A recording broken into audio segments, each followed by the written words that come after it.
Hello， 大家好，歡迎嚟到 The Wave 嘅頻道。今年 Sony 喺 CES 一如以往發佈咗幾部電視，定位似乎稍低於 Z9G 嘅 Z8H， 有啲似 A1E 同 A8F 嘅感覺。雖然定位稍低，但都有唔少新嘢。首先係外觀，唔似之前嘅雞腳，今次嘅設計偏向最小化嘅一體式設計。大家可以喺圖片上面見到，基本上隻腳係邊框嘅延伸。講起邊框，今次除咗繼續有屏幕聲場技術之外，仲可以喺邊框發聲，進一步提升環迴立體聲嘅效果。今次提供嘅尺寸有75寸、85寸，不過除咗屋企擺唔落之外，都冇錢買。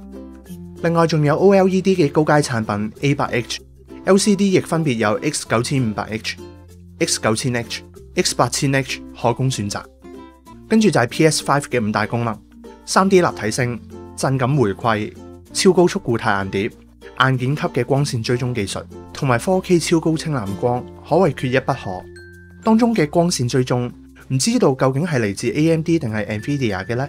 因為目前 AMD 應該要去到 RDNA 2嘅架構先有，不過仲未知道幾時正式發布。